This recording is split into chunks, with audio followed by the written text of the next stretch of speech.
Anyways, ito, pakinggan naman natin itong balita ni Jean Fajardo. Na-miss ko na si Jean Fajardo. Hindi, kasi patungkol lang kay Harry Roque. O yung pagtatago daw ni Harry Roque. O merong statement si Madam Jean Fajardo. Pakinggan natin. Pero wait lang. Bago natin simulan to, sabi niya, PNP kay Harry Roque, he can run but he cannot hide forever. Aba ma, magaling naman pala kayong maghanap. Gusto lang po sana namin isingit kahit papaano yung pong dami ng mga nawawalang mga kabataan ngayon. Ang dami pong mga nawawalang bata ngayon, Ma'am Jean, at PNP. Wala pong biro ito ha. Ang dami-dami pong mga batang hindi matagpuan ngayon. Pag pumunta kayo sa mga Facebook pages, ang daming mga missing person ngayon. Bakit kaya hindi yun yung hanapin natin? Bakit kaya hindi yun yung unahin nating hanapin? Kesa si Harry Roque. Kasi si Harry Roque, mag-send kayo ng isang team na maghahanap sa kanya, okay na yun. Pero mas maganda, yung ipinipress ko ninyo, yung mga nawawalang kabataan. I-assure nyo naman sa amin na hinahanap nyo naman sila. Kawawa naman, yung unang nawala, yung mga sabungero. Missing sabungero hanggang ngayon, hindi nyo pa nakita. Tapos ngayon may mga bata nang nawawala, wala pa ulit kayong nakikita. Ang sa amin lang naman po sana, i-prioritize nyo naman yung talagang trabaho nyo. Si Harry Roque, walang yan. Walang magagawa sa bilang yan sa mundo ngayon. Kahit mahuli nyo si Harry Roque, yung crime rate sa Pilipinas hindi po bababa. Pero kapag nahanap nyo yung mga missing na mga bata, tapos yung mga abductors nila, mahuli ninyo. Napakagandang balita po sana niyan, madam. Sana yun yung i-prioritize natin, wag puro politika. Kasi nasasayang yung nasasayang yung buwis ng taong bayan sa mga pasweldo ninyo, tapos puro political partisan lang yung mga pinaggagawa natin. Kaya sana yung mga issues talaga ng bayan yung una nating sinusolusyonan. Sige ma'am, natin to, i-play natin. Okay, Harry Roque, may edad po ba tayo na nasa bansa pa sa unahan? Well, based po sa information na being provided to us by... Hoy, Arthur Ginto! Kupal! Oo, yakapin nyo na sa hanay nyo.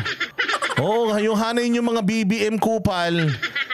Yakapin nyo na yung bagong nagbabalik na kasing basura nyo rin.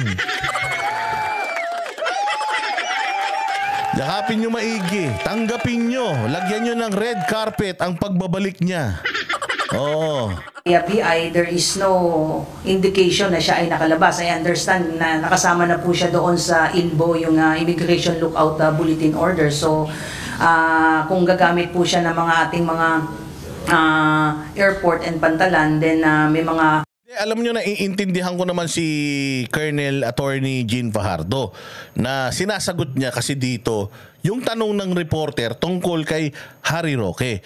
Kaya naman ako, nag-a-appeal din ako sa mga putang inang media na ito na sana magtanong din kayo tungkol sa totoong mga issues ng peace and order sa Pilipinas. Katulad yan, napakaraming nawawala. Oo, sana magtanong din kayo sa PNP ng ganun, hindi puro politika.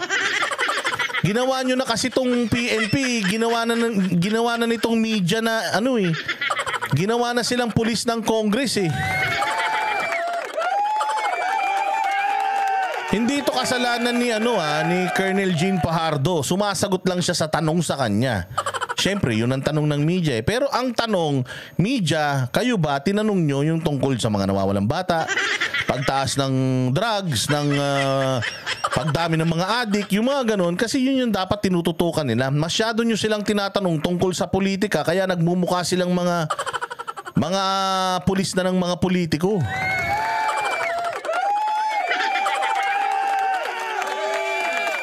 Kaya sana sa PNP, ito lang ang panawagan ko lang po panawagan ko lang. Sana lang po yung mga usaping politika, sana wag na nating masyadong pakinggan. Sabihin niyo na lang po, hindi, meron na tayong in place na nagtatrabaho tungkol diyan. Mas marami pang importanteng bagay na importante din yan, pero mas madami pang importanteng bagay tayong dapat na inaatupag at dapat na ina-update namin kayo. Patungkol dito sa mga krimen, sa mga ganyan. Dadagdagan ba? Nabawasan ba? O kamusta na sa mga sa Mindanao, sa Visayas? Okay ba? O yun ang dapat na tinatanong natin sa mga kapulisan natin, hindi yung puro politika. Naiintindihan ko yung PNP na kailangan nilang sumagot according sa tanong. Pero magmumuka po kayong nakikialam masyado, nagme-medal masyado sa politika sa Pilipinas. Pagka ganito, lagi na lang ang usapan si Harry Roque, si Alice Guo, si Cassandra Ong, si ganito, si ganyan. Sana lang po update nyo po kami tungkol sa nangyayari sa yung ibang mga issues ng Pilipinas. Ayun na nga. Ang malaking issue ngayon, yung sandamukal na numero, tumataas na numero ng mga nawawalang mga bata. Oo, sana po, mabigyan nyo rin kami ng update doon. At sana yung kung yung mga yan, nagtanan ba? O talagang kinidnap sila, may mga usap-usapan pang bentahan na naman ng kidneys. O sana hindi totoo. Pero kung totoo, sana po mahuli ninyo. Ano po, M3L, Mel Guerrero, PI talaga ang mainstream media. Pangkape. Salamat. Di totoo po yan. Nagmumukha po talaga kayong PNP. Nagmumukha po kayong pulis ng Senado at saka pulis ng Kongreso. Parang hindi na po kayo pulis ng Pilipino. Kasi nga, masyadong nagfo-focus yung mga media na sa mga tanong patungkol sa politika, na sagot naman kayo ng sagot, na hindi nyo napapansin na medyo nawawalan na didismaya na yung ilang mga Pilipino sa trabaho ninyo. Kasi dapat ang update na narinig namin sa inyo, nahuli na yung kidnap for ransom na ganito. Nahuli na yung ganito. Nahuli na yung ganyan. Yung pumatay kay ganito, yung pumatay kay ganyan. Hindi ba yun yung mas maganda O kesa ganito, si Harry Roque. Si Pastor Kibuloy. Si Tebes. Si Bantag.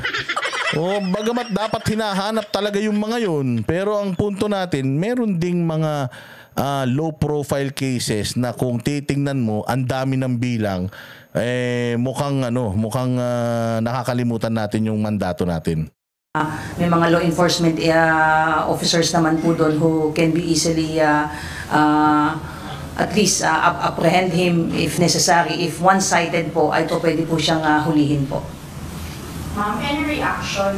Isa po dun sa mga pinag-load na video ni Harry Roque, tila di umano pinaglalaro yung tatawanan niya yung PNP. Sabi niya, iiba-iba niya yung broadcast niya ng video.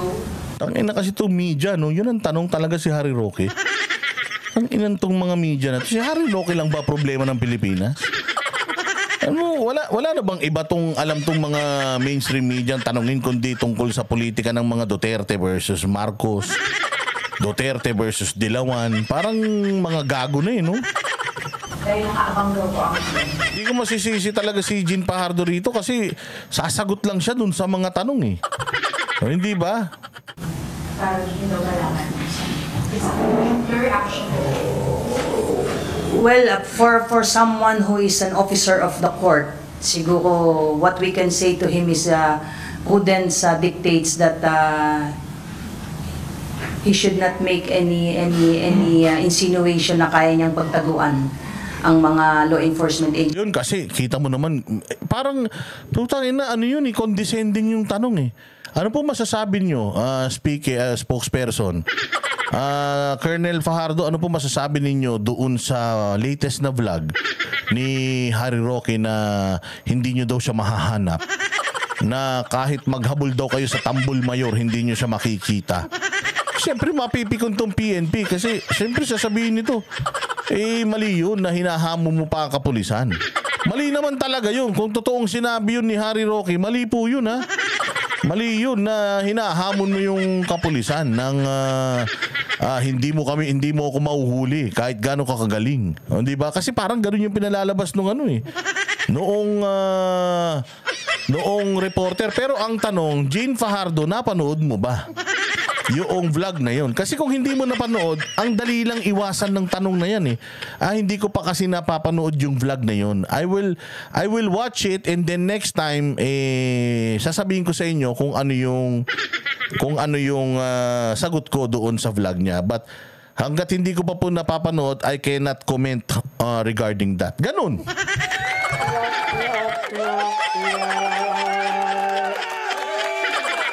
O hindi ba? That's if hindi mo pa napapanood.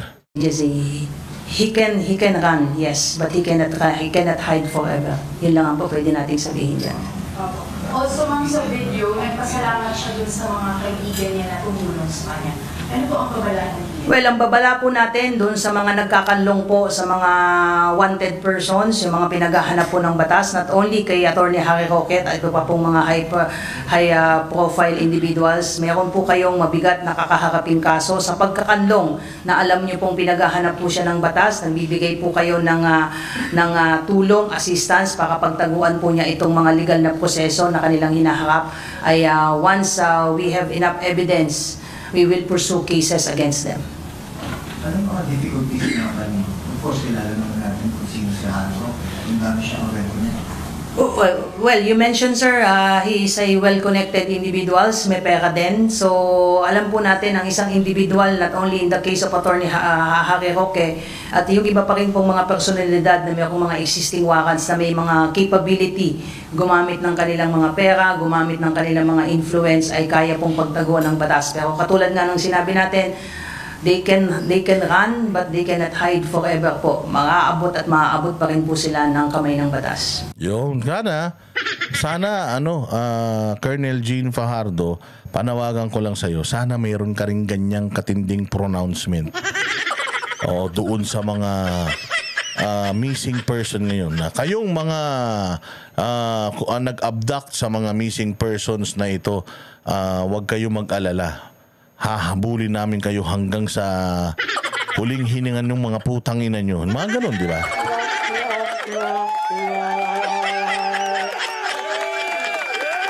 Ganun lang. Yun lang. Pag narinig din namin sa inyo, okay lang yan. Kasi kung sa tingin ninyo, trabaho ninyo hanapin si Harry Roque, well, okay yun. Pero sana, hindi lang tayo dyan nakafocus.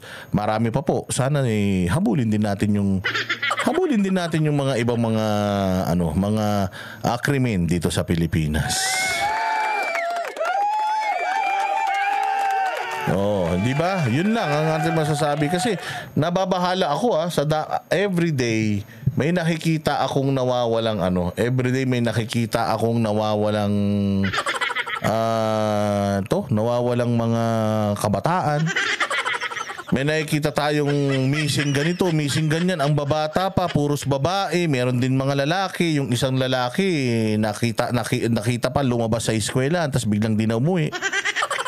So sana lang. Sana lang focus din tayo dito. Kasi baka mamaya dahil sa kakasakay natin sa politika, dahil sa gusto natin lagi tayong nasa media, gusto natin lagi tayong sikat, baka mamaya napapabayaan na natin yung yung mga maliliit na kaso, sana naman po wag.